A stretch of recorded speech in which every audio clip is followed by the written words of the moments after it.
Да, я вам дам слово, вы скажете. Нет, Хорошо. Хорошо, ладно.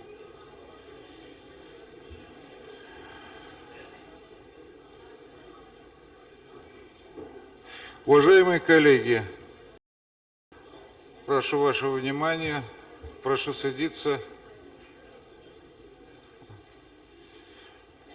Продолжаем работу.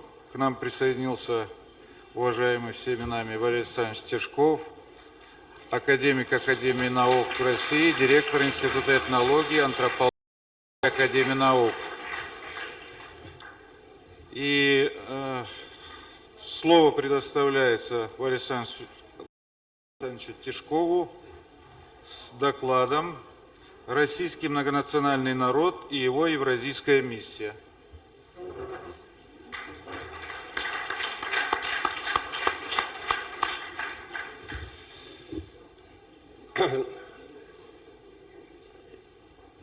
Добрый день, участники международной конференции, фактически конгресса, потому что масштаб этого мероприятия, его проблематика, участники, то, как он организован, и то, что он проходит в главном здании Российской академии наук, позволяет его назвать международным конгрессом.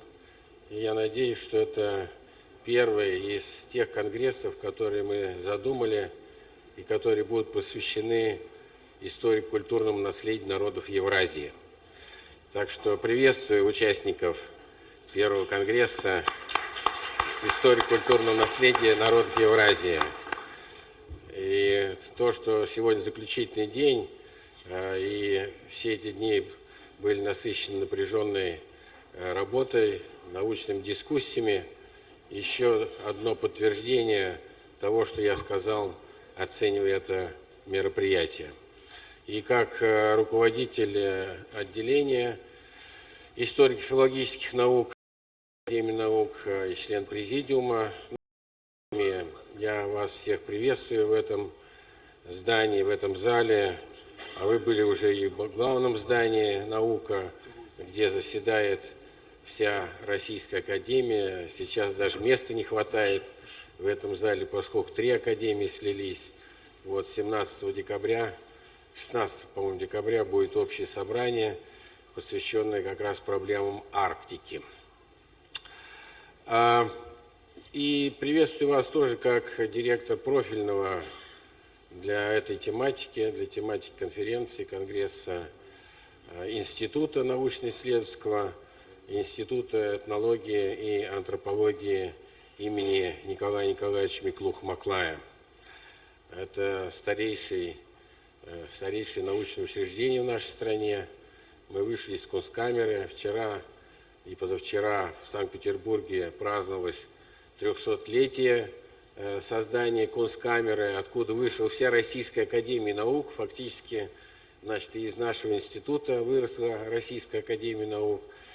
И то, что именно изучение народов, их истории, культуры, языка и многих других аспектов жизнедеятельности, прежде всего касающиеся России во всех ее территориальных очертаниях, наше российское государство имело место, всегда было приоритетным для нашего института. Мы подготовили не сотни, а может даже тысячи специалистов не только для Москвы, Санкт-Петербурга, не только для наших республик Российской Федерации, но и для новых государств бывшего Советского Союза, где работают выпускники, специалисты, получившие у нас подготовку.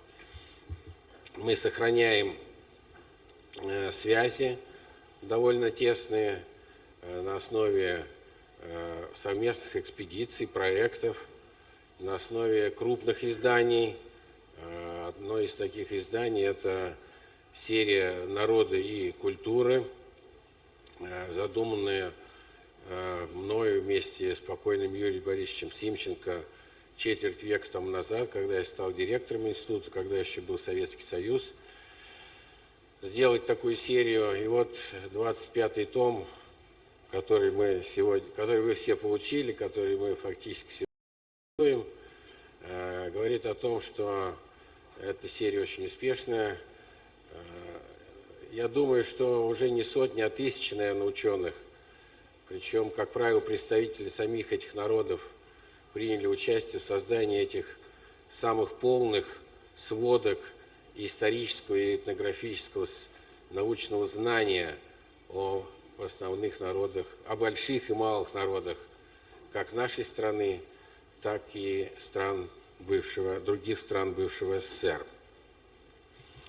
Так что это еще одно такое вводное замечание. Я думаю, что мы и дальше будем укреплять наш авторитет, стандарт нашей науки, этнологии. Хочу вам сказать, что здесь, хотя не только этнологи, антропологи, но и лингвисты, историки, археологи, но уже 2 года как в номенклатуру наших специальностей преподавательской школы введена на уровне бакалавров и магистров специальность антропология и этнология, и кафедры, и те регионы, где еще это не сделали, я призываю, особенно, кстати, Республики Северного Кавказа, потому что там пока нет ни одной кафедры, где бы готовились профессиональные этнологи, ни одна кафедра не лицензировалась ни в одном университете. Обращаю ваше внимание на эту ситуацию. А тем не менее, на будущий год выделено 150 бюджетных мест именно по направлению антропологии и этнологии. И я надеюсь, что мы будем теперь готовить, а не просто так доживать будут поколения этнографов и антропологов, которые создавали славу нашей науки.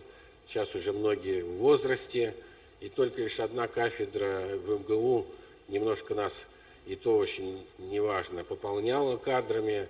Ну и немного вот в РГГУ последние годы есть Институт социальной антропологии. Так что с этой точки зрения, я думаю, есть и внимание со стороны Министерства образования и науки, со стороны администрации президента о том, чтобы расширять в нашей стране этнологические исследования. Этот вопрос уже слушался на президентском совете по межнациональным отношениям. Такой совет создан 2 года тому назад.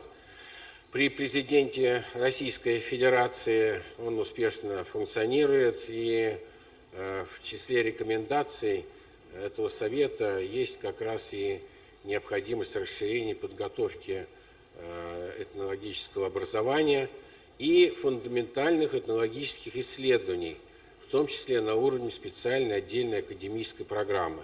Можно мне водички? Вот над такой программой мы сейчас работаем, мы готовим такую программу 3-летнюю. Я уже не говорю о том, еще хочу вас проинформировать, что тоже по нашей инициативе и по решению, по рекомендации президентского совета, наши 3, по крайней мере 2 из 3 основных государственных фондов, которые поддерживают фундаментальную науку в нашей стране, это РГНФ, Российский гуманитарный научный фонд, и новый Российский научный фонд РНФ, включили в свои направления и даже в качестве отдельного конкурса, специального конкурса, объявлен в РГНФ, именно вопросы этнонациональной политики и межнациональных отношений.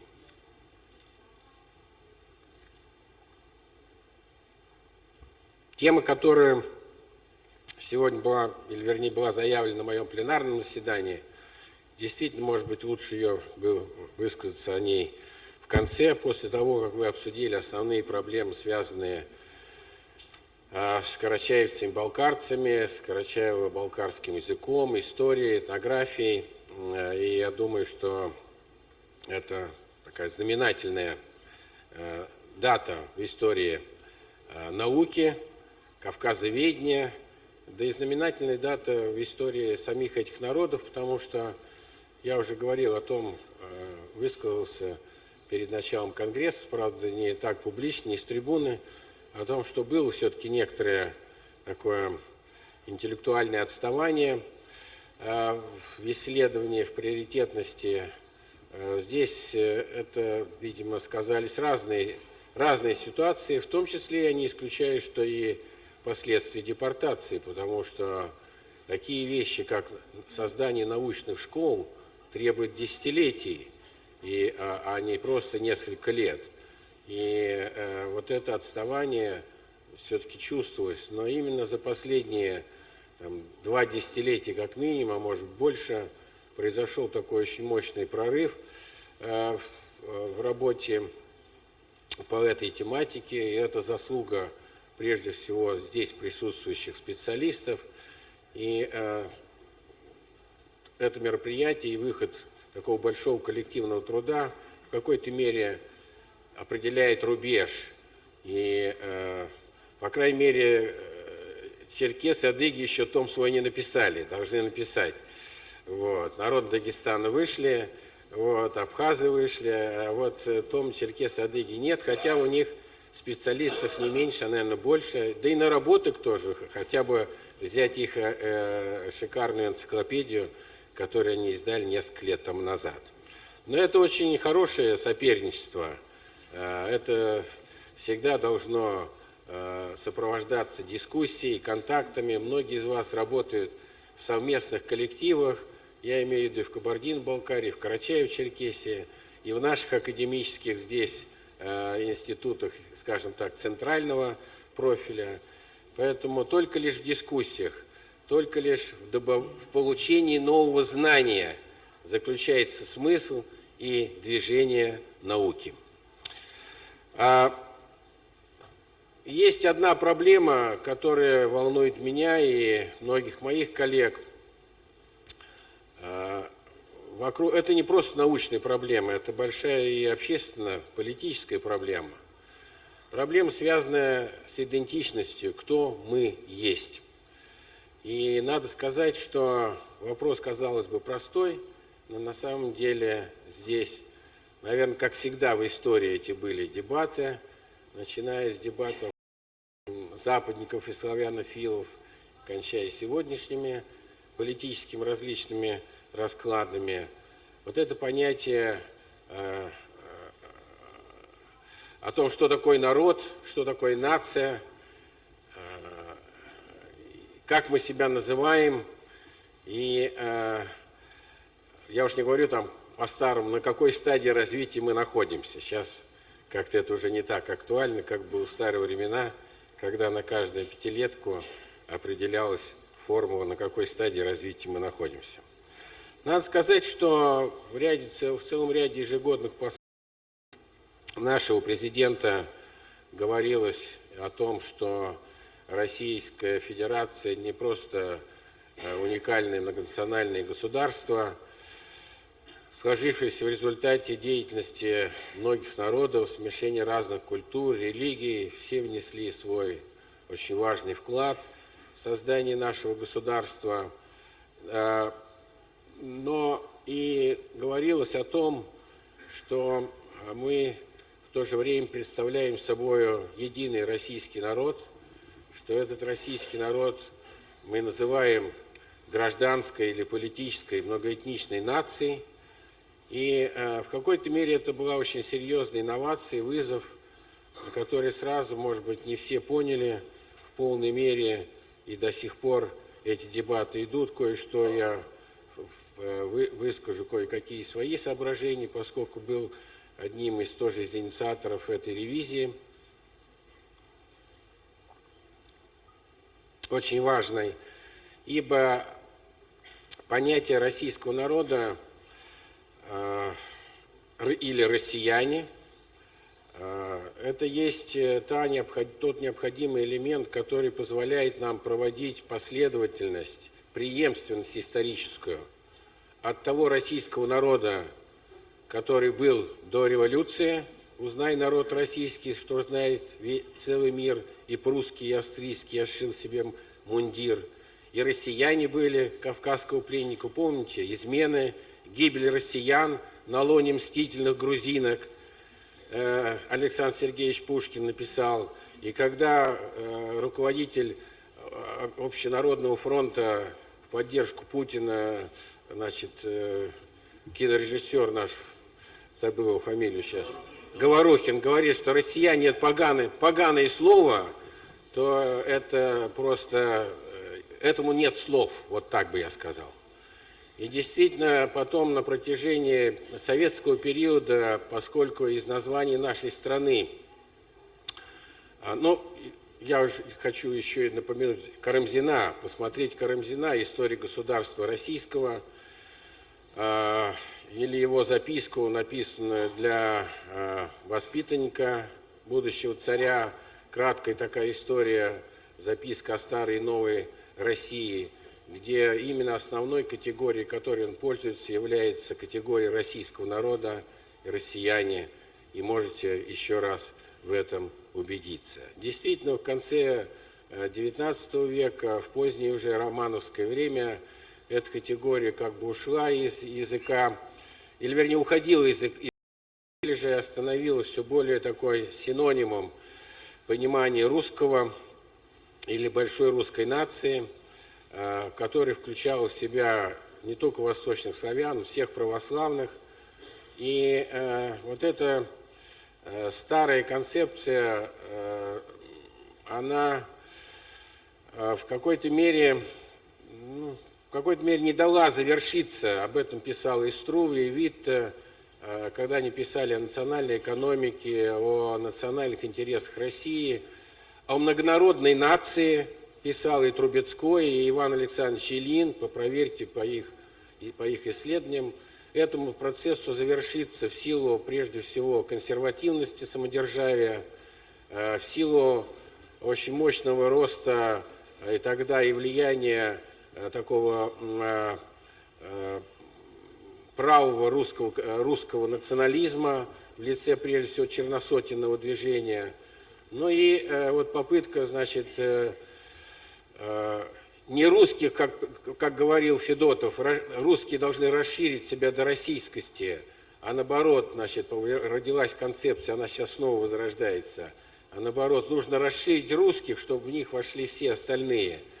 Это закончилось, как вы помните, крахом нашей страны. После 1917 года из названия страны ушло само слово «Россия», и понятие российского народа и россиян, оно в какой-то мере, если хотите, место его заняло понятие «советский народ», «советские люди», понимаете. И понятие «русский» было заужено до великороссов, и то старое широкое понятие русского.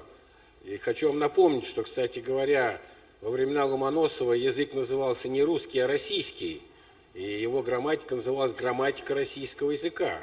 Церковь называлась Православная Российская Церковь или Православная Церковь Российской империи до 18 года, до последнего, когда выбирали патриарха. Документы и издания именно так гласит. И вот то, что ушла российскость из нашего обихода словесного, бытового и ментального, и заменилась советскостью, вот это нужно сегодня осознать и понимать, что советский народ тоже не был химерой. Это было историческое продолжение того, что мы называем российский народ. Это вспоминаю мою бабушку, которая говорила, это было до переворота, это было после переворота, 1917 год. Она как жила на Урале, так сказать, своим образом жизни, и эти сообщества местные и региональные были, так они продолжали жить, и мало что, по крайней мере, здесь, на этом уровне, в их сознании мало что изменилось в представлении, кто мы есть.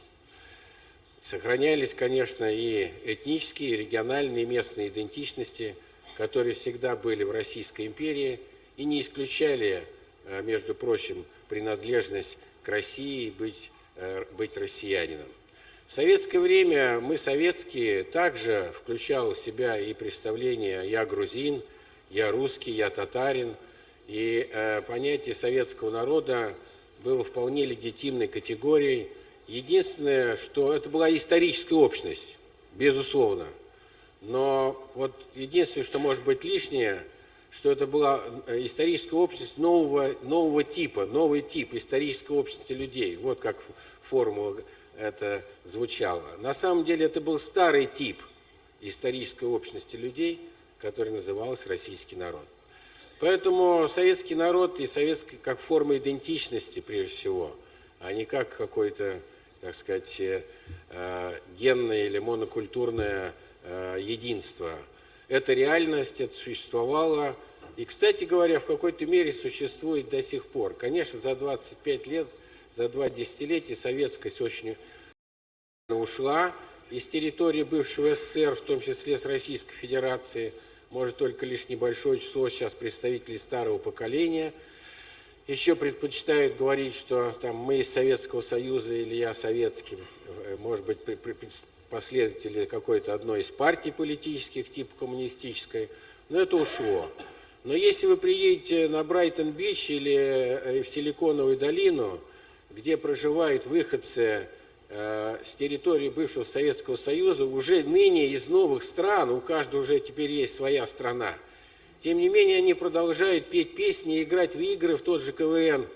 То есть они по-прежнему ведут себя как представители одной общности, одной культуры. Они понимают друг друга, они чувствуют эту близость. И прежде всего на основе русского языка. Поэтому это еще одно доказательство того, что это не была какая-то химера. И распад Советского Союза, не хочу здесь даваться в подробности, это более сложное явление, чем просто объяснить это формулой распавшейся империи.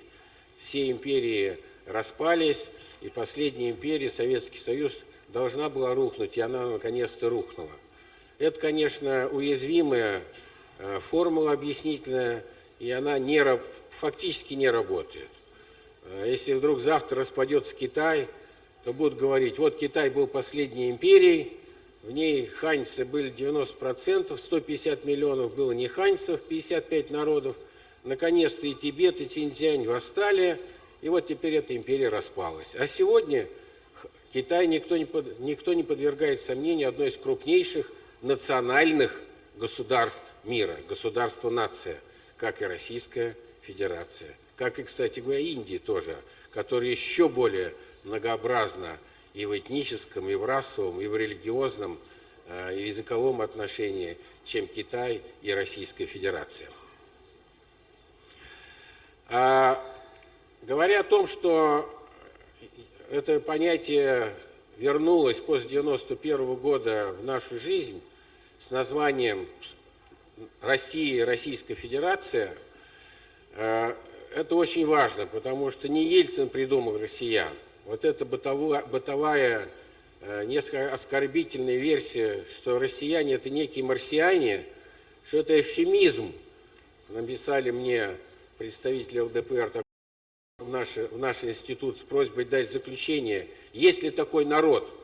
С их точки зрения это эвфемизм, это все равно, что марсиане.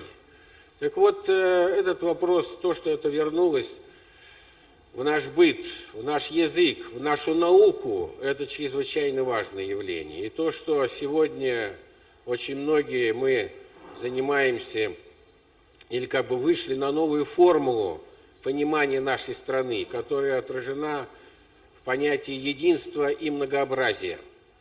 То есть сегодня это зафиксировано в стратегии государственной национальной политики, в новой, которая принята 2 года тому назад, в декабре 2012 года. Как раз эта формула отражается. Этим она не немного, а серьезно отличается от старой концепции государственной национальной политики 1996 года, где главной задачей национальной политики в 1996 году было сформулировано обеспечение прав, запросов и интересов граждан, связанных с их принадлежностью к той или иной национальности, традиции, культуре, языку или вероисповеданию. Очень хорошая, кстати говоря, формула, и я к ней имею тоже прямое отношение, потому что очень долго над этим думал, как нам старую советскую формулу, которая была уязвимой, это формула дружбы народов и пролетарского интернационализма. Пролетарский интернационализм фактически ушел.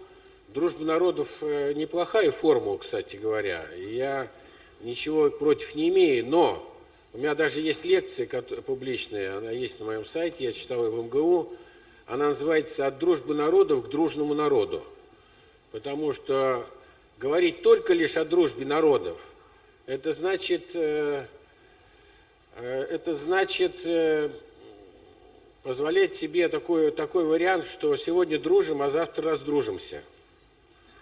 И когда я вижу, там приезжает глава государства, скажем, в Башкирию, его встречает Кабардино-Балкарию, его встречают лозунгом «Башкирия и Россия навеки вместе», вот опираясь на эту форму дружбы народов, то у меня возникает такое сомнение. Вот если, скажем, американский президент приезжает в Техас или в Калифорнию, которые гораздо позднее вошли в состав Соединенных Штатов Америки, чем Башкирия, его тоже встречают лозунгом «Техас и Соединенные Штаты Америки навеки вместе». Такое себе трудно представить. Поэтому понятие того, что Россия – это вся наша территория, а не только то, что видно с Останкинской башни, вот это очень важно. И понятие единого российского народа не менее важно, когда мы говорим о том, что дружба народов – это тоже для нас, для многонациональной страны, есть одна из ценностей и один из приоритетов. Так вот, вот эту линию на то, что помимо поддержки и развития, этнокультурного развития народов Российской Федерации, а это записано среди целей и стратегии государственной национальной политики, есть еще формулируется цель утверждения, формирования общероссийского или российского самосознания, российской идентичности и трактовка российского народа как единого народа, как исторической общности, как гражданской нации. Вот это та новация, которая сегодня есть реальность, fait accompli, совершенная реальность в нашей стране, но которая далеко не признана всеми. И об этом я сейчас еще скажу несколько слов, прежде чем вот к второй части, к миссии перейти. Казалось бы, простая вещь. Речь идет о самосознании. И вы, как гуманитарии, понимаете, что далеко не гены и не биология формируют общности, а чувство принадлежности. Кем я себя считаю, это прежде всего первичный отправной пункт для того, чтобы определить принадлежность того или иного человека к той или иной общности, этнической, религиозной, местно-региональной, языковой или общегосударственной, гражданской. Но не все понимают, что эта идентичность может иметь, и она имеет реально сложный характер и не взаимоисключающий. Это так называемое, и это в мировой науке известно, есть такое понятие multiply non-exclusive identity, множественная, невзаимоисключающая идентичность. Да, я карачаевец, но я россиянин. Да, и русский я, и россиянин. У меня есть даже статья на эту тему, и заключительная глава в моей книге «Российский народ. История и смысл национального самосознания». Она полностью есть на моем сайте. Так и называется, и русский, и российский. Вот это трудно входит в жизнь. И многие политики, или же очень упрощенные, иногда намеренно это делают, комментаторы и специалисты, в том числе претендующие, что они специалисты по национальному вопросу, говорят о том, что Путин поставил задачу сформировать новую российскую нацию.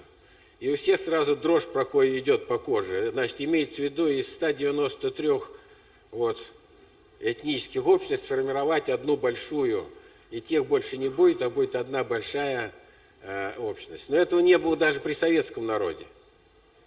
Этого не было и в российском народе дореволюционном. Этого не может быть и сегодня. Речь идет, конечно, о том, что при сохранении этого разнообразия, при его поддержке, при его развитии мы утверждаем как форму самосознания среди наших граждан принадлежность к единому народу, к россиянам, к российскому народу. Есть ли такой народ? На чем это зиждется? Где здесь корни? Где здесь содержание, смысл? Или это просто красивая фраза? Или, как Пайн написал, критикуя, полемизируем со мной, это в пылу полемики Валерий Александрович Тишков высказал эту вещь. Нет, это не в пылу полемики высказано. Это продуманная, проверенная, в том числе и мировым опытом, формула. Ни одно крупное государство мира не построено на этнической, на монокультурной основе. И если только одно из таких стран попытается и попыталась, рядом наш сосед, объявить, что государство является собственностью только одной этнической общности, включая воздушное пространство, то есть воздух, а другие, так сказать, это в некоторых странах даже не граждане, а в некоторых странах не имеют права даже на свой язык и самоуправление или внутреннее самоопределение, хотя бы по линии федерализации, такие государства имеют большие проблемы. И я вас уверяю, что если Китай вдруг, и там есть такие, кстати говоря, и в Индии есть хинди-национализм, самый страшный национализм, от рук которых были убиты как раз лидеры индийского государства, лидеры Индийского национального конгресса, Индия, национальный конгресс, то есть все граждане Индии считаются нацией в Индии. Так вот, если вдруг ханьцы задумают объявить ханьский народ, который составляет 90% населения, больше, чем русские в России, государствообразующим, они все китайцы, Джон Хуаминзу, есть специальные даже понятия, иероглиф в китайском языке для этого, то есть вся китайская нация, то завтра ни Синьцзянь, ни Тибета действительно не будет в составе Китая. Это уже абсолютно точно. И Индия тоже распадется.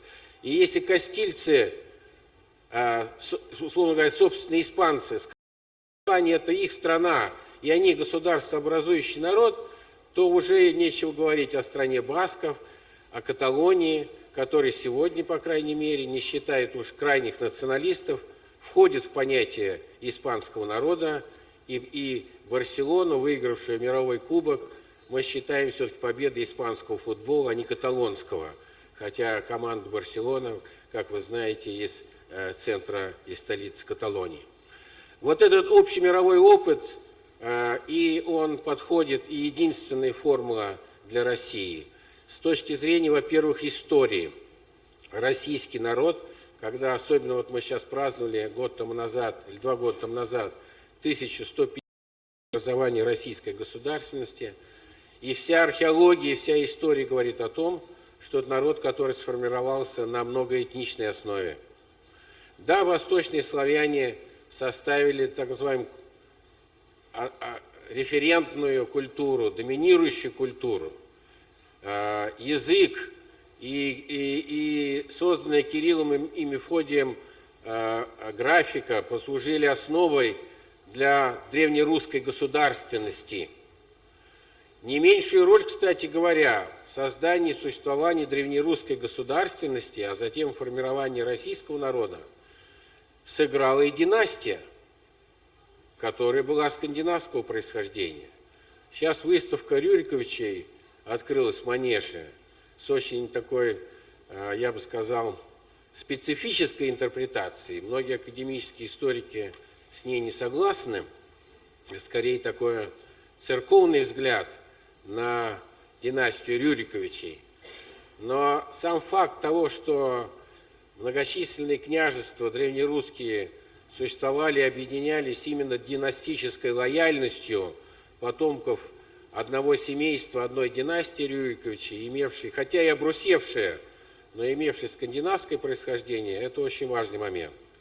Сейчас археология доказывает, что фактически в равной мере и финно-угорские племена, их культура, материальные артефакты, которые в раскопках Новгорода и в других районах сегодня получены, говорит о том, что вот вы положите на стол, как говорил Носов, директор института, на нашей встрече с Медведевым, тогда президентом, вот эти все три находки, которые найдены на Подоле, в районе Новгорода, и вы не отличите, который из них финно-угорский, который из них скандинавский, который из них восточнославянский. Мне еще подлезть немножко водички. Есть у меня время? Есть. Значит, уже с созданием централизованного российского государства, Российской империи, мы можем говорить вот о том, о чем я заявил в начале доклада, о некой миссии. Причем я не говорю цивилизаторской, я говорю о цивилизационной миссии российского народа. Я не говорю только лишь русского народа, потому что цивилизаторская миссия российского народа – это более широкое понятие. В значительной мере долгое время это касалось прежде всего освоения новых территорий, включения их в состав самой обширной в мире государственности, которая представляла собой Российская империя. И здесь есть ряд очень важных моментов, вокруг которых, может быть, есть смысл спорить и говорить. Дело в том, местных аборигенных жителей. То есть это зависит от характера даже колонизации. Для американцев наоборот, где колонизация шла на аграрной основе, и нужна была земля, индеец был препятствием. Хороший индеец – это мертвый индеец. Поэтому жестокость здесь была в какой-то мере, может, объяснима не характером самих колонизаторов, которые пришли, они и те, и другие были примерно из одного региона, из европейского, и религии были у них схожими, а именно хозяйственные вещи. В России имело место, я думаю, более сложное и то, и другое. Но в целом Россия сложилась как многонациональное государство, где существовали нормы, уважавшие меньшинства или инородцев, по-разному их называли, то есть не русское население. Кроме того, была одна вещь, которая характерная, о которой мы не должны забывать, и это и есть одно из достижений нашей цивилизаторской миссии россиян. Это совместное жительство, сосуществование носителей двух мировых религий, даже трех, 4 мировых религий, но прежде всего ислама и христианства, особенно в районе Поволжья, а затем и в районе Северного Кавказа. Россия за многие столетия совместного существования христиан и мусульман не религиозных войн. И это, конечно, огромное достижение мирового, это мировой опыт мирового значения. Второй компонент, который я бы отметил среди вот таких цивилизационных аспектов деятельности России, это, с этого, наверное, надо было начать, это хозяйственное освоение огромных территорий. Мне очень хотелось свозить институт, в конечном итоге в делегации 20 человек мы съездили 2 года тому назад на 200-летие форта Рос, чтобы посмотреть своими глазами, докуда, до каких пор дошла российская колонизация.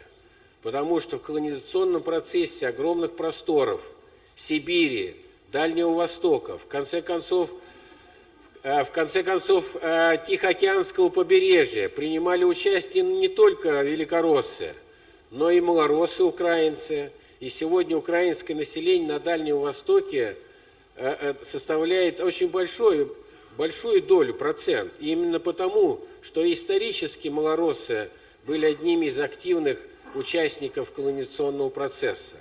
Если мы говорим о более дальней колонизации, включая северо-западное побережье США, то это уже и местные аборигены, алеуты, и жители Камчатки, Сахалина активно участвовали в этом процессе.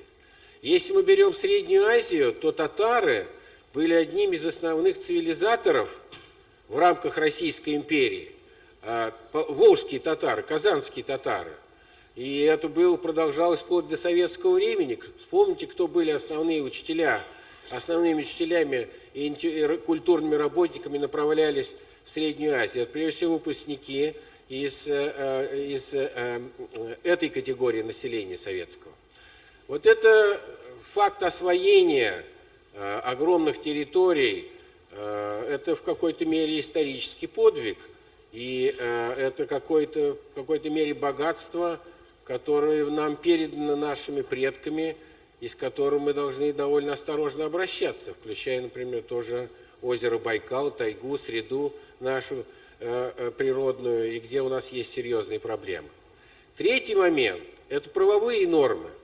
Вы знаете, как это ни странно, кому-то покажется, но огромная заслуга, историческая заслуга россиян в том, что они донесли до берегов Тихого океана правовую наполеоновскую норму.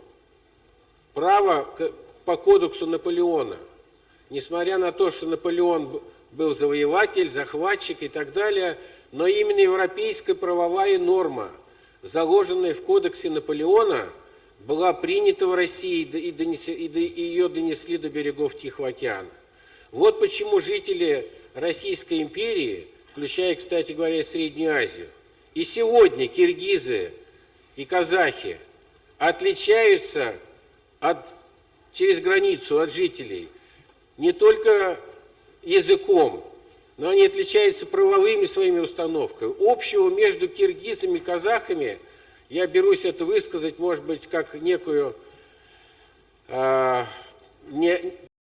научную вещь, но мне кажется, что общего между бывшими жителями СССР, я имею в виду жителями Средней Азии и жителями Прибалтики, больше, чем между, скажем, жителями Пакистана или же Афганистана. Наши киргизы, бывшие советские киргизы. Это говорит о том, что европейскость, та модернизация, которая прошла в рамках российского народа, все население и народы нашей страны, это, конечно, одно из интереснейших исторических достижений. Конечно, я говорю о цивилизаторской миссии в каком-то таком больше позитивном плане, но нельзя забывать, что мы прожили, и это тоже нас, кстати говоря, объединяет, историю полную драм, трагедий и того, чего тоже нельзя забывать. И это, кстати говоря, нас тоже объединяет, общее историческое прошлое. И именно общепрожитые достижения, победы, и не только достижения победы, но и драмы составляют нашу общий такое, так сказать, составляет нашу идентичность. Не только 9 мая 1945 года наше общее достояние, но и многие другие вещи.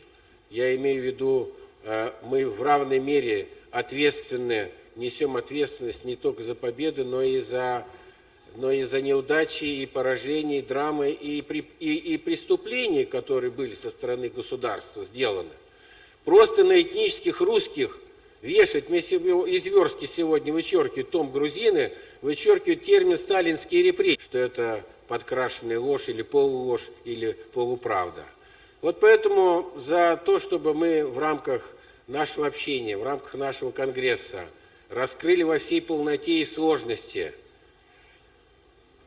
и роль евразийского пространства нашего государства, которое евразийское по природе, роль каждой культуры и каждого народа, чтобы мы, если я в Махачкале, да, я дагестанец, если я в Москве, да, я россиянин, если я в Париже. И это все я.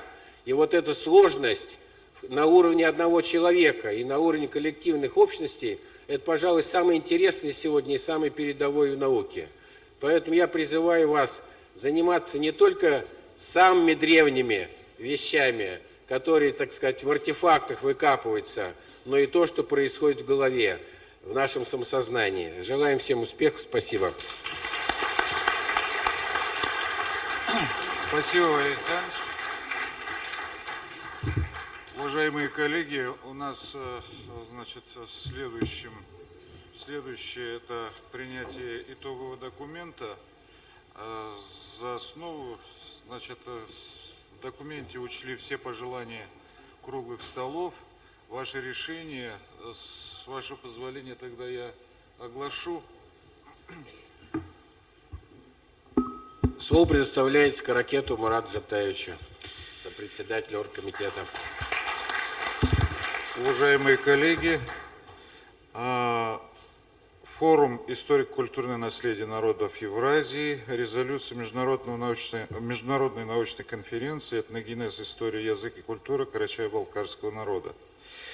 Участники Международной научной конференции «Этногенез. История, язык и культура карачаево-балкарского народа», проведенной в рамках форума «Историко-культурное наследие народов Евразии», представляющие научные учреждения и образовательные организации 16 стран и 23 субъектов Российской Федерации, сообщают следующее. В мире насчитывается тюркских народов, имеющих оригинальную историю, культуру и язык, исповедующих ислам, христианство, буддизм и иудаизм, придерживающихся традиционных домонотеистических верований.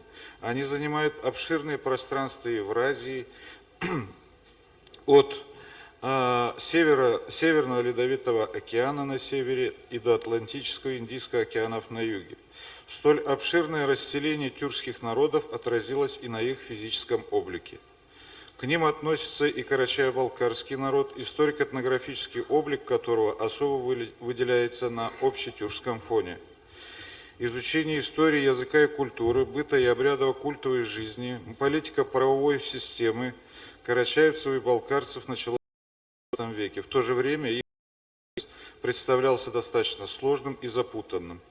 До 1959 года одни исследователи возводили их гуннам, другие хазарам, третьих булгарам, четвертые половцам и так далее. Данное обстоятельство определило необходимость проведения в 1959 году в городе Нальчике всесоюзной научной сессии по проблемам происхождения балкарского и карачаевского. Согласно ее решениям, карачаево-балкарский народ был отнесен к автохтонному населению Кавказа, который сформировался в ходе смешения с аланами, булгарами и половцами. Дальнейшее изучение археологами, этнографами, лингвистами, фольклористами, антропологами историко-этнографического облика карачаево-балкарского народа, его языка и культуры показало уязвимость некоторых выводов сессии 1959 года. В связи с этим Институтом этнологии и антропологии Российской академии наук было решено в рамках серии «Народы и культуры» издать отдельным томом труд карачаевца и балкарца, который вышел в свет в 2014 году. Кроме того, с целью рассмотрения наработанного материала за последние 55 лет со времени проведения сессии 1959 года, а также для определения задач и целей в области карачаево-балкароведения как одного из оригинальных направлений кавказоведения и тюркологии, исследователями Кабардино-Балкарской и Карачаево-Черкесской республик в мае 2020 года в городе Кисловодске на научном совещании, собравшем более 200 исследователей, было решено провести международную научную конференцию «Этногенез. История, язык и культура карачаево-балкарского народа» в рамках форума «Историко-культурное наследие народов Евразии», которая при непосредственном участии Института этнологии и антропологии Российской академии наук, Карачаево-Черкесского государственного университета состоялась 24-28 ноября 2014 года. В ходе обсуждения тем по различным направлениям гуманитарной науки, антропологии и генетики участники конференции пришли к выводам и выработали пути решения проблем, выявленных во время работы 11 круглых столов. В области древней истории народов Великой Степи и их роли в формировании историко-этнографического облика Евразии признать недостаточную изученность вопроса происхождения и эволюции номадизма и его роли в формировании русских народов Евразии. Считать научно некорректным определять скифский мир моноэтничным, так же, как и описывать историю древнетюркских народов с упоминанием тюркутского каганата. Учесть при исследовании скифо-сарматского этнокультурного мира его полиэтничный характер, поскольку иное видение названного мира противоречит сведениям древнегреческих авторов, а также данным археологии и антропологии. Считать исследование скифской и аланской проблемы, опираясь только на тюркские материалы, опираясь только на нетюркские материалы, некорректным. В области этнографии признать, что в основе историко-этнографического облика предков карачаево-балкарского народа лежат древнекавказские и древнетюркские пласты. Среди этих пластов наиболее выделяется скифо-сарматский, гунно-савирский, булгарский, хазарский и аланский. Что же касается кипчакской обрядово-культовой системы, то ее проявление на карачаево-балкарском материале практически не прослеживается. Предложить создать при Карачаево-Балкарском научном центре гуманитарных исследований рабочую группу по изучению и оценке преемственности традиций горцев Евразии. В области археологии и архитектурного наследия тюркских народов Северного Кавказа и Крыма признать ненаучным и опасным тенденцию попыток монополизации наследия скифского, сако-массагетского, сарматского и аланского полиэтнических обществ. Обратить внимание на необходимость расширения археологических исследований, разработки концепции музеификации памятников археологии Карачаево-Черкесской и Кабардинской республик. В области языка отметить полиэтничный состав сарматского этноязыкового пространства, древнетюркской рунической письменности, в частности, кубанского ее варианта в Восточной Европе. При исследовании этногенеза и этнической истории карачаево-балкарского народа обратить особое внимание на массовость распространения кубанского варианта древнетюркской рунической письменности в западной части Аланского царства и юго-западной части Хазарского каганата с очевидностью подтверждающей доминирование тюркского языка в этом регионе. Отметить научную обоснованность функционирования в современном карачаево-балкарском языке древнейших лексических и паремических пластов, унаследованных от языка тюркского населения Хазарского каганата. Признать целесообразным создать проблемную группу по дальнейшему выявлению, дешифровке и системному исследованию древнетюркской рунической письменности. Организовать и провести системные историко-сравнительные исследования в области фонетики, морфологии и лексики карачаево-балкарского языка. Усилить историко-типологические исследования тюркского фольклора, форм существования современных тюркских языков. Организовать выпуск серии «Памятники карачаево-балкарской письменности и языка». Разработать программу по координации исследований проблем карачаево-балкарского языка, а также общетюркологических проблем истории, культуры языка и фольклора с зарубежными тюркологами. Считать некорректным использование гуманитарных исследований термина «тюркоязык» как синоним понятия «тюркские народы». Определить хронологию этногенеза тюркских языков. В связи с тенденцией к сужению сфер использования карачаево-балкарского языка создать рабочую группу из ведущих ученых для разработки программы, направленной на его сохранение и дальнейшее развитие. В области антропологии и генетики в результате антропологических исследований обнаружено единство карачаевцев и балкарцев по признакам дерматоглифики, по данным одонтологии, выделяются на общекавказском фоне благодаря максимальной выраженности аланского комплекса признаков. Стоматологически карачаевцы и балкарцы относятся к кавказионской расе с ослабленной, как и у всех народов Северного Кавказа, южноевропеоидной основой.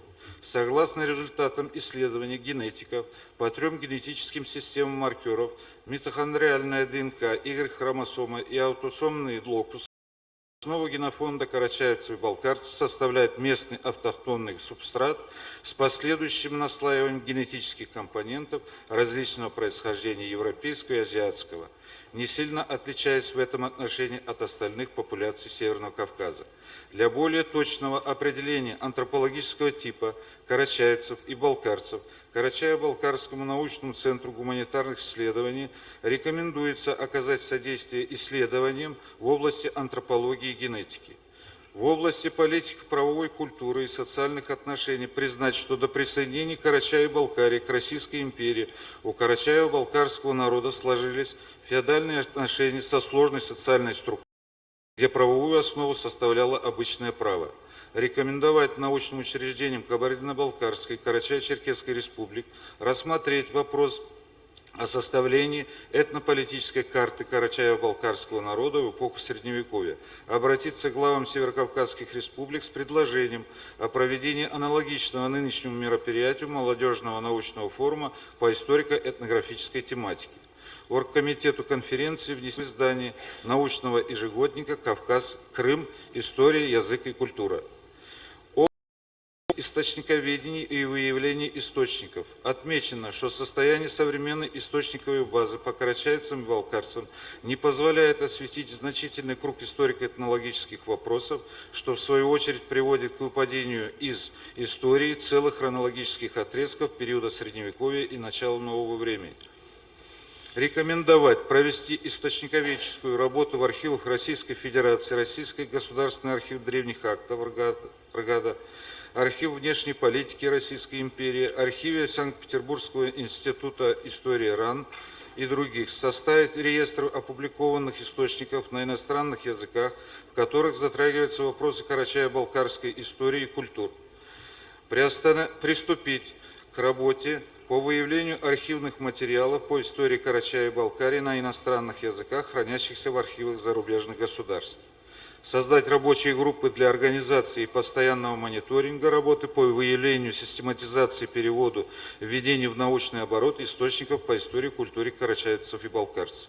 В области фольклора и традиционного искусства участники конференции обсудить темы в области фольклора и традиционного искусства признали, что, как и у других народов, устное поэтическое творчество карачаевцев и балкарцев является корневой основой их многовековой культуры, и что, будучи древнее письменной литературы и передаваясь из уст в уста, из поколения в поколение, она является ценнейшим источником для познания истории народа.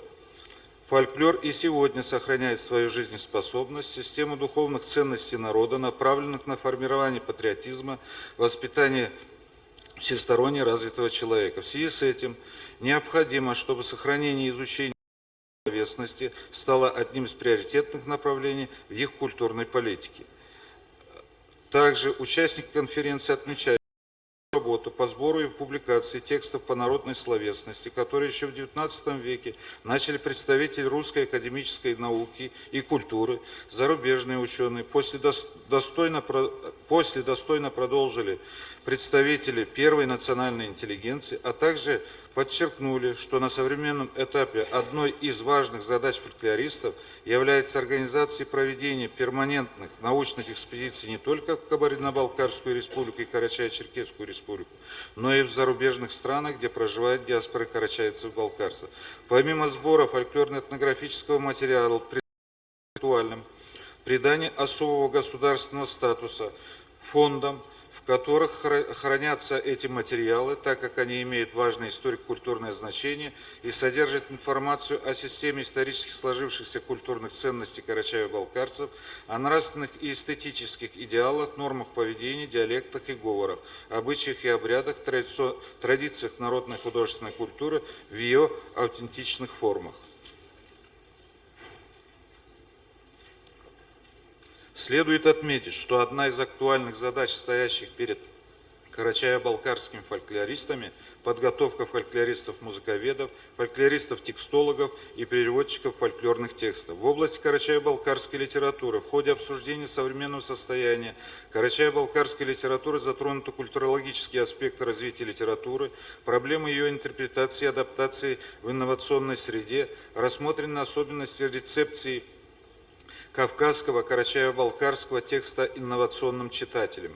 В рамках сопоставительного анализа фольклорных и литературных произведений карачаево-балкарской и других литератур на постсоветском пространстве были выявлены типологические схождения, определены направления межкультурного диалога и межлитературного взаимодействия. Прослежено функционирование различных форм религиозного сознания и их отражение в литературе. Необходима реконструкция всех этапов литературного развития на основе сбора архивных рукописных материалов, особенно периода 18-19 веков, 20-30-х годов 20 века и периода депортации. Требуется качественный и количественный сдвиг в издании учебников по родной литературе. Рекомендовано издать периодический литературно-художественный журнал на карачаево-балкарском языке в Карачаево-Черкесской республике. Провести тщательную проверку и качественную перестройку деятельности Карачаево-Черкесского института гуманитарных исследований в части активизации и оптимизации научных исследований в сфере карачаевского языка, литературы и фольклора.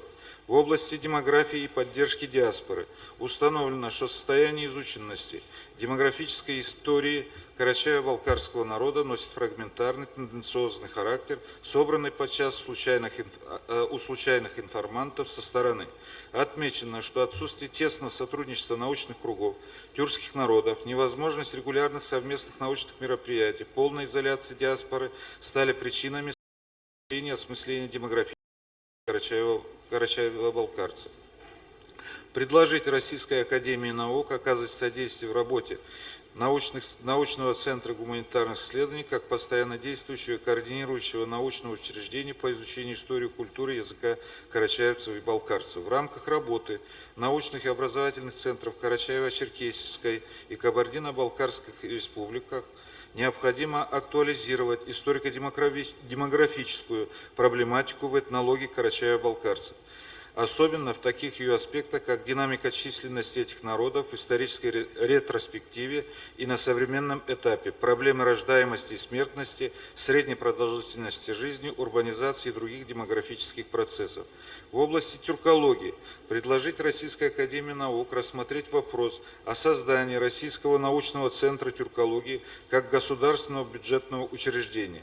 В вопросах организации деятельности форума «Историко-культурное наследие Евразии» поручить действующему организационному комитету начать работы по подготовке и проведению второго форума «Историко-культурное наследие народов Российской Федерации», определить место и время проведения второго форума с учетом предложений участников 11 круглых столов.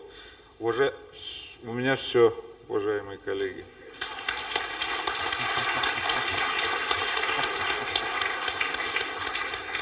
Уважаемые коллеги, я предлагаю принять резолюцию за основу, и те предложения и замечания, которые будут поступать, мы, естественно, есть ли вопросы? Мы практически учли все ваши пожелания и решения круглых столов. Вот у меня такой, так сказать, вопрос к вам.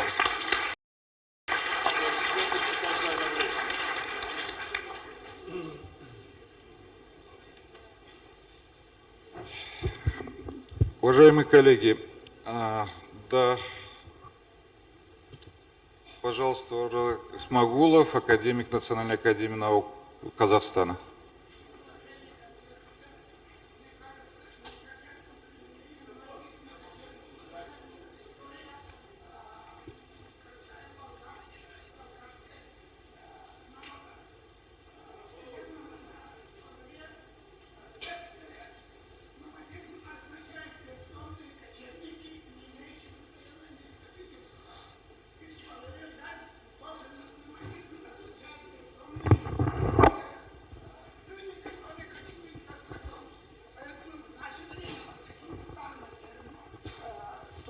Как номадизм, следует исключить, заменить его древними кочевниками. Понятно, спасибо.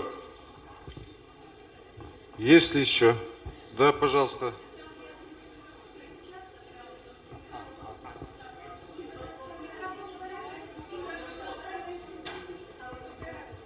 Инновационный читатель. И на национальный, да. И на национальный, да, там да. что 2 раза прозвучало.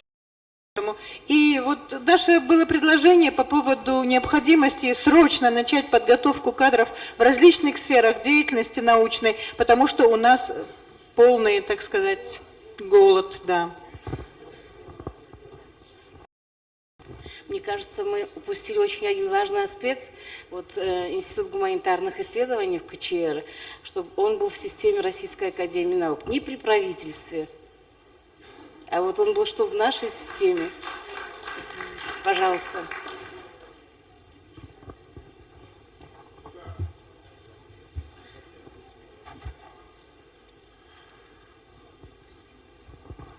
Я присоединяюсь к мнению принять данную резолюцию за основу, но вместе с тем выскажу свое мнение. Первое.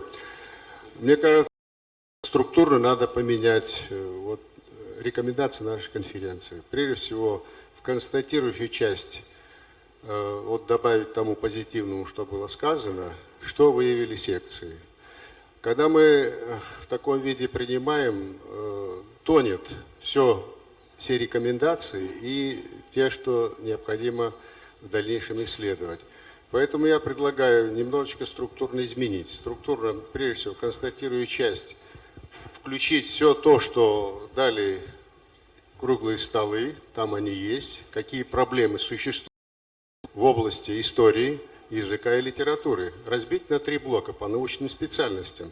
Понимаете, слишком монотонно и долго воспринимается все, что есть. И потом по каждой отрасли, по каждому круглому столу есть свои рекомендации. Было бы, на мой взгляд, целесообразнее в конце дать рекомендации. Вот после констатирующей части дать рекомендации. Для этого я предлагаю создать редакционную комиссию, которая могла бы это сделать. И второе, там есть, конечно, редакционные неточности. Конференция не может рекомендовать проверить научно-исследовательский институт Карачаева-Черкесии по каким-то вопросам, я прочитал. Но это не дело конференции. Учить изданные труды Карачаева-Черкесии, исследовать, это вопрос другой. Поэтому, или там было, по-моему, круглый стол, не круглый стол, а рекомендации демографии и поддержки диаспоры. Не поддержки диаспоры, изучение демографии и диаспоры. Поэтому я просил бы создать редакционную комиссию. Спасибо.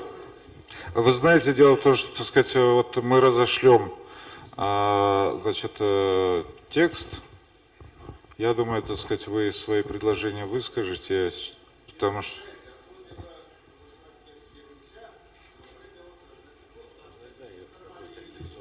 Ну, давайте предлагайте, кого вы считаете, значит, в редакционную коллегию, значит, в оргкомитет.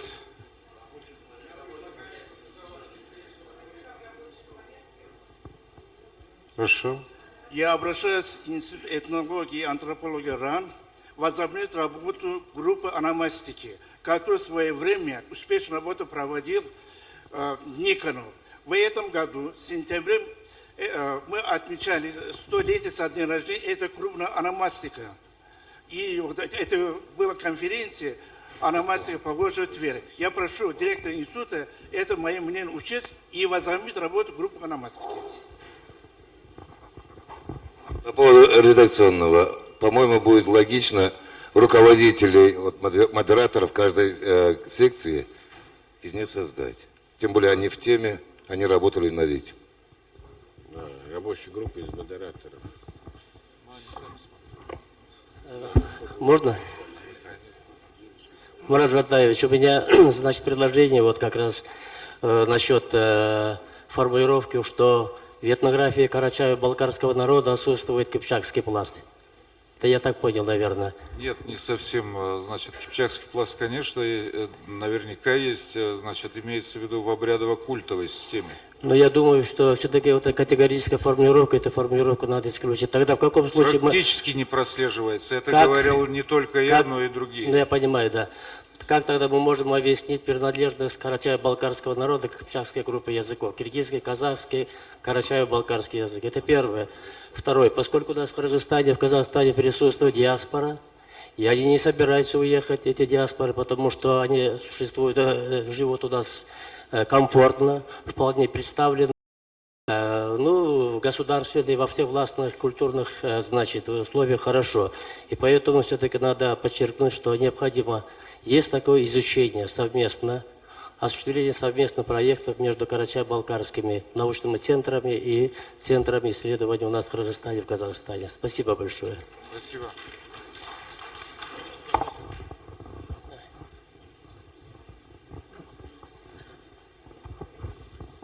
Добрый день еще раз. Валерий Александрович, Крым стал составной частью Российской Федерации.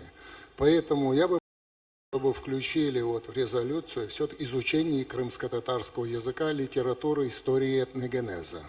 Это первое мое пожелание. Второе пожелание, вот здесь топонимы, и так, гидронимы и так далее, об этом говорили. В Крыму наблюдается хаос. Хаос в чем? было большое переименование, буквально все пытались уничтожить, но, слава Богу, многие у нас еще осталось, и мы можем в ближайшее время восстановить. Поэтому я бы попросил вот именно в резолюцию включить восстановление топонимики, исконной топонимики. Там есть и кыпчакские элементы, и агузские элементы, и последнее. Всем известно, что скифское золото, вывезенное из Крыма, сейчас находится за пределами и Российской Федерации, и Украины. Вот наша сегодняшняя, вот буквально эта конференция показала, что скифы, это, здесь два направления наметились. Есть прежние старые направления, это ираноязычные, но не менее основательно, убедительно прозвучало, что в основе скифских племен лежат и тюркские племена.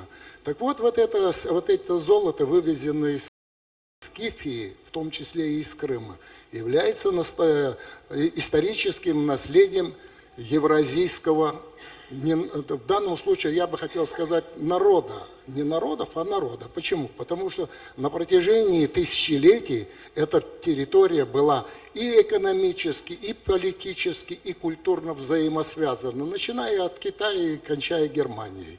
Поэтому я бы хотел, я надеюсь, что и в перспективе эти народы будут развиваться, и мы придем к терминологии евразийский народ. Большое спасибо.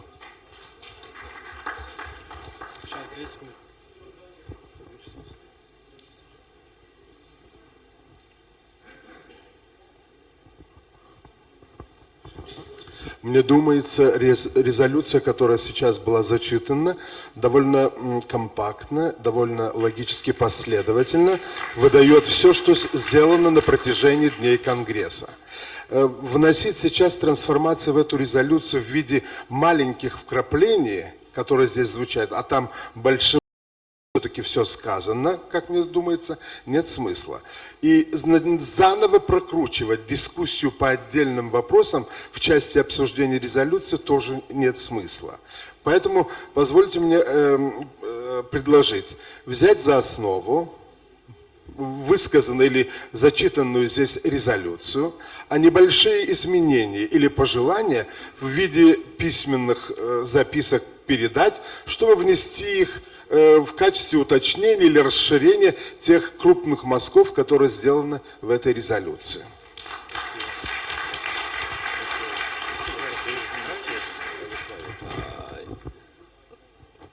Я полностью согласен с последним выступлением. Хороший документ получился, но я хотел о чем сказать. Вся конференция в основном была посвящена историческому аспекту. Как в области языка, так и в области других аспектов изучения карачаево-балкарского народа. Современный аспект, он остался где-то в тени. Скажем, языковой аспект. То, что доктор Ног, литературовед, привела статистику, что в 1934 году было 500 наименований на карачаевском языке в типографии, сегодня 5. Это катастрофическое положение. Поэтому я предлагаю ввести специальный пункт о современном состоянии языков, его лингвостатическом и стилистическом изучении, его развитие в плане 5 функциональных сфер языковой деятельности как общества, так и индивида. Это официально-деловая, публицистическая, научно-бытовая, художественная. Без этого язык окажется однобоким, только бытовым. Вот это самое главное. Россия занимает после Китая 2-е место в мире по получению среднего образования на родном языке. На 34 языках в России дается среднее образование. Больше ни одной такой страны нет. Если мы к этому будем подходить к языку однобоко, а как Мухтар Шахан сказал, матерью нации является язык, то мы останемся без матери. Поэтому в этот момент, пожалуйста, на современный аспект. А то все доклады у нас на секции, кроме одного, были на историю языка.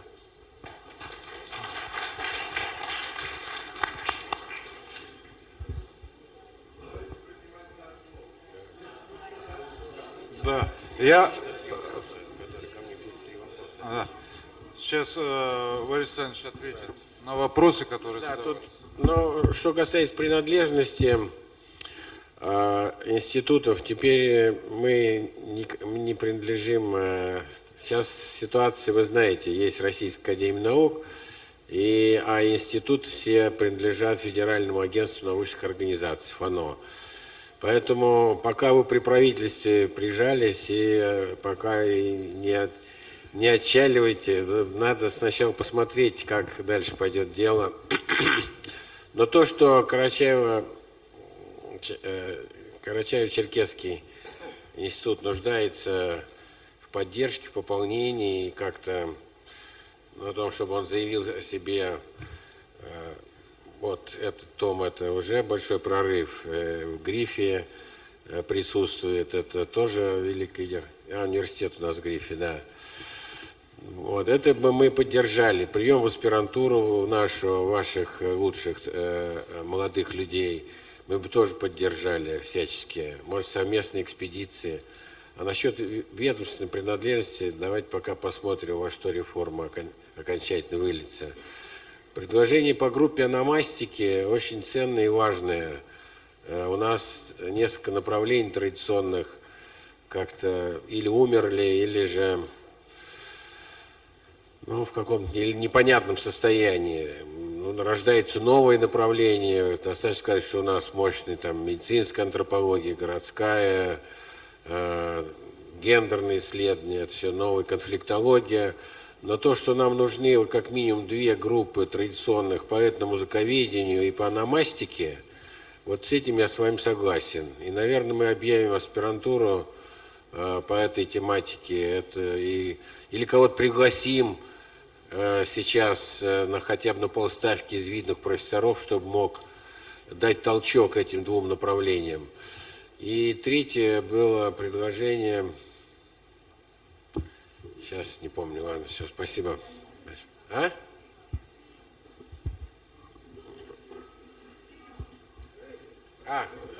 Крым, да. Крым наш. Да. Мы, между прочим, может, не все знают, но в той серии, которую я упомянул, «Народы и культуры», несколько лет тому назад вышло абсолютно уникальный том, фундаментальное издание «Тюркские народы Крыма», где есть крымские татары, крымчаки и караимы. Да, но этот труд малоизвестен. Я летал в Симферополь 3 недели тому назад. Вот, и встречался там, в том числе и с лидерами крымско-татарского движения или представителями, которые представлены. Они и в том, и в другом качестве есть, и те, и другие. Но они почти не знают о том, что есть фундаментальная проработка истории, этнографии крымских татар, и хотя бы на уровне школ, вузов такая книга и такой учебник должен быть. Но все, что касается остального, уж не говоря о золоте, это все не наша компетенция. Я знаю, что есть Институт российской истории, по поручению РИО занимается сейчас написанием истории Крыма или истории Новороссии. Я тоже даже точно не знаю, как это все формулируется. Но недавно прочитал, академиков или академических историков обгоняют шустрые писаки, и уже где-то бьет все рекорды книжка, которая продается, которая называется «История Крыма». А что поделаешь? Есть коммерческие издатели, есть шустрые писаки, которые садятся и пишут, наверное, за 2 недели историю Крыма, и она бьет все рекорды продаж. Вот что самое главное. Так что нам надо быть активнее. Я за то, чтобы мы изучали. У нас есть совместный проект. По РГНФ объявлены совместные проекты. Так что Крым, мне кажется, не... Археологи очень мощно работают, причем совместно с украинскими. Здесь такого разлада не было. Директор института Толочка, директор института археологии Крымской академии наук является иностранным членом нашей академии. И его работы, его подходы близки нашим подходам. Есть совместная работа. Мы на заседании бюро отделений в прошлом году, еще до всяких Майданов, мы слушали великолепный доклад, это обзор «Крымские археологические исследования». Археологические исследования в Крыму. И, наверное, надо это издать, сделать более широким. То есть это, в общем-то, в русле, но тут...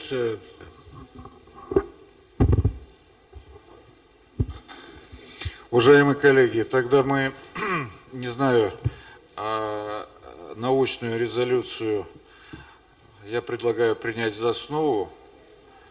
Давайте, так сказать, по старинке. Кто за? Прошу голосовать. Да, за основу, да. Кто против, кто воздержался. Принято единогласно.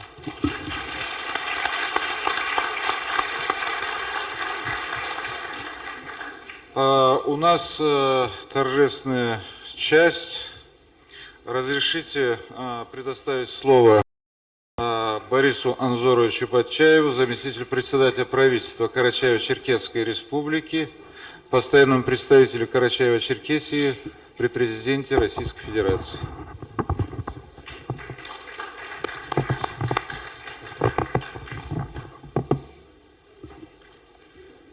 Добрый день, уважаемые участники, организаторы Международной научно-практической конференции «Этногенеза истории, языка и культуры карачаево-балкарского народа».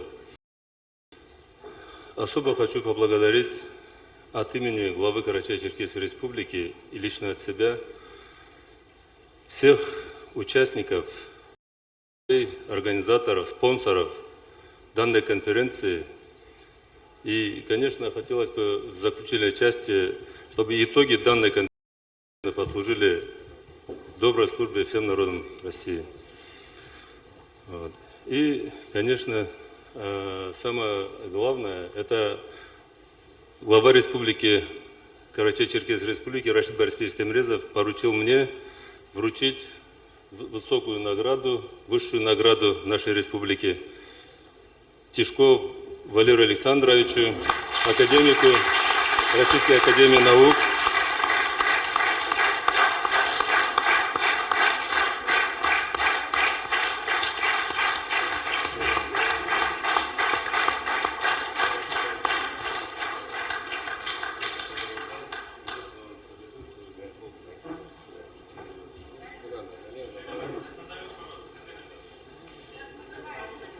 Заслуженный деятель науки Карачаево-Черкесской Республики.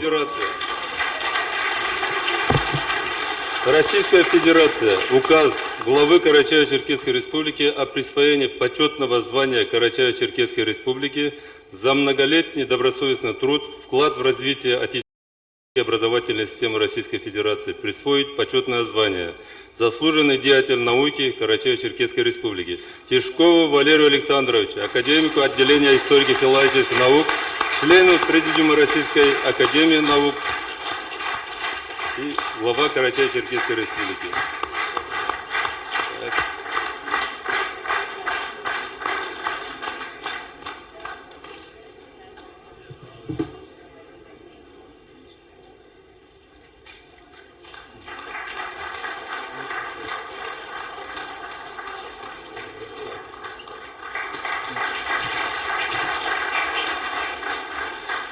Я не скрою, что мне хотелось быть не только заслуженным деятелем науки Российской Федерации, но хотя бы одной из наших республик. И эта моя мечта сбылась. Спасибо.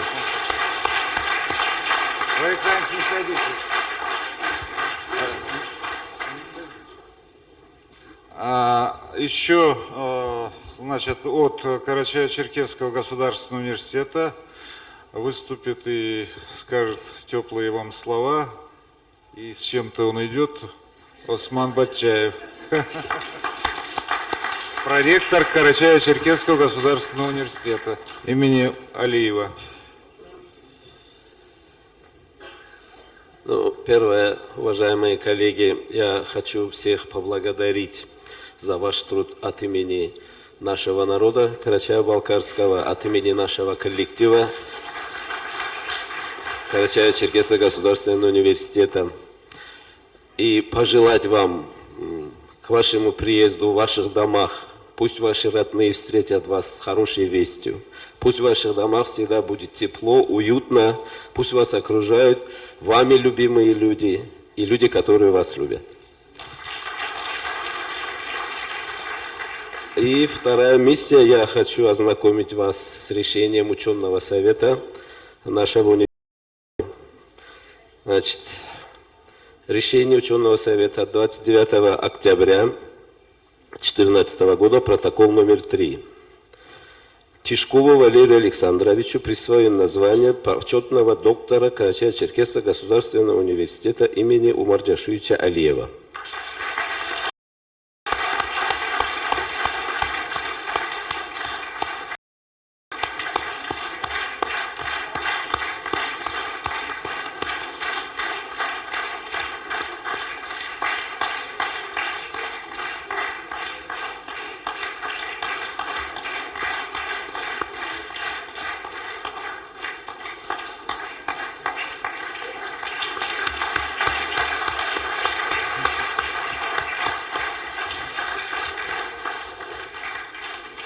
И еще подарок, самые прекрасные уголки Карачаево-Черкесии, окрестности Карачаево-Черкесии. Это фотографии, сделанные ректором нашего университета и бывшим главным.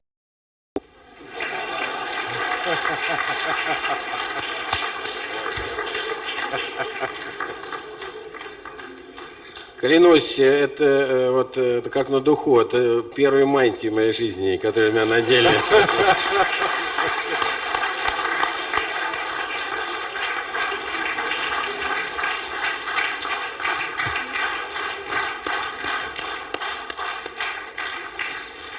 Уважаемые коллеги, на этом разрешите официальную часть нашей конференции «Этногенез.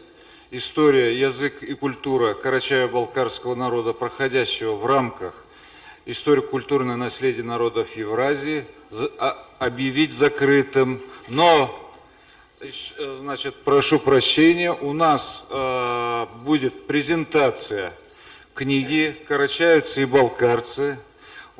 К нам пришли руководители издательства «Наука» Наталья Ефимовна Филиппова, Наталья Леонидовна Петрова.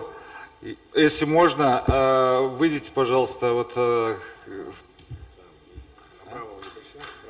Не смогла, она болеет.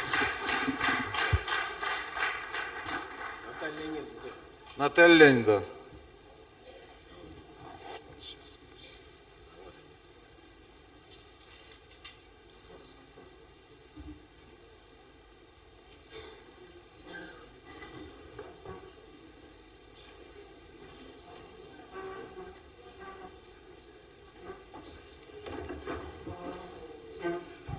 Раз уж нас позвали, правильно, да, разрешите всех поздравить с чудесным изданием в рамках уникальной серии народа и культуры, уникального тома «Карачаевцы и балкарцы».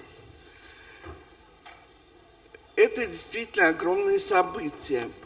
И я думаю, что помимо того, что это в серии народа и культуры, это издание имеет самостоятельную жизнь, потому что настолько сложно продвигалось, настолько проверялись все положения, и проверялись исторические факты, что это заняло довольно большое время даже во время издания.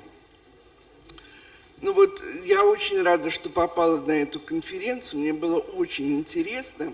Но самое главное, что я поняла, что у нас дальнейшее сотрудничество намечается. И ежегодник «Кавказ», и народы Кавказа. И я предлагаю издать материалы этой конференции у нас в издательстве «Наука». Так что, Валерий Александрович, я думаю, что на долгие годы мы еще связаны с вашим институтом и со всеми вами. Спасибо огромное за внимание. Поздравляю всех. Спасибо большое, Татьяна Ефимовна, за все. На самом деле, так сказать, благодаря воле, настойчивости и всему тому, что присуще издательству «Наука», этот том вышел и радует нас. Наталья Леонидовна, вы скажете несколько слов? нам не очень просто было над ним работать, над этим, то, наверное, еще труднее было Мурату и Валерию Александровичу. Но общими усилиями, в общем, справились, хотя это было сложно все.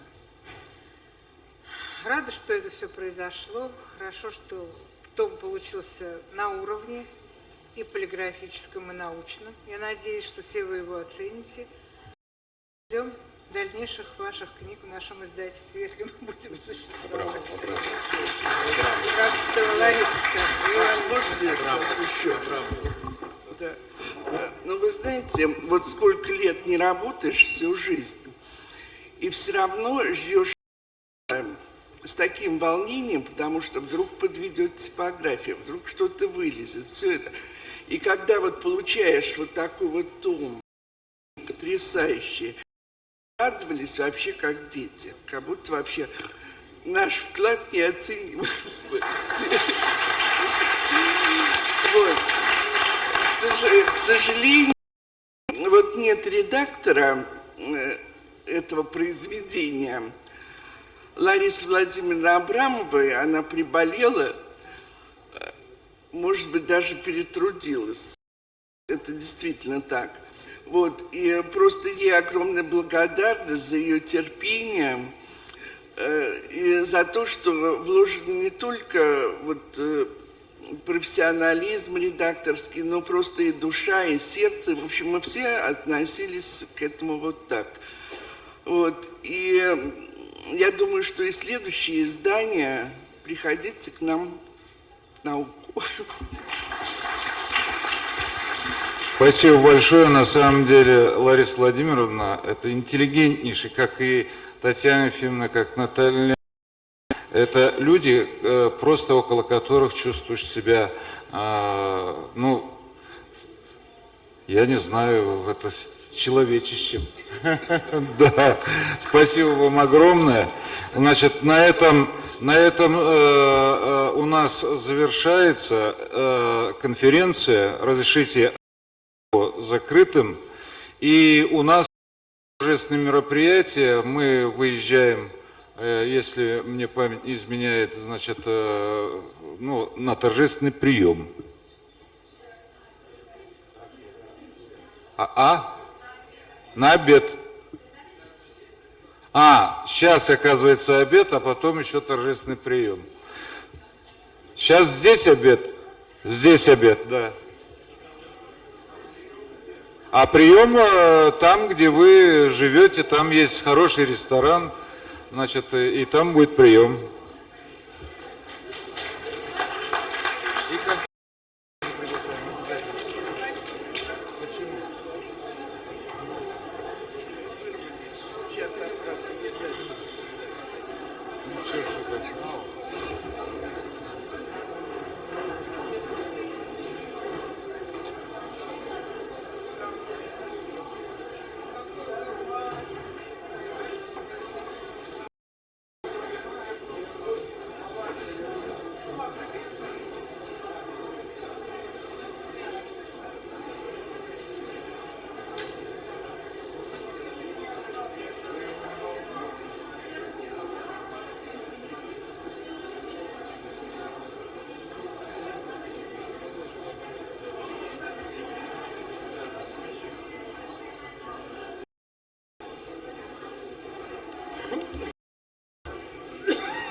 Я думаю, это сказать, вот то, что я произнес, и те коррективы мы внесем. Можно с твоим платом, можно с тобой академиком фотографировать.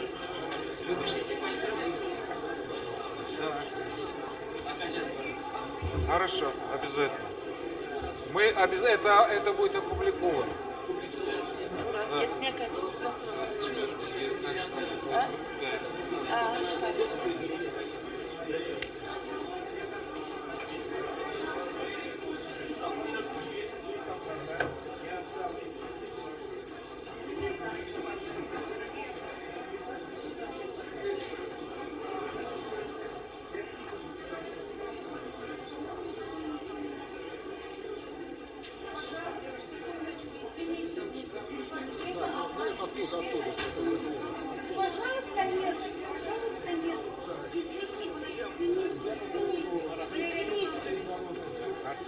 взять.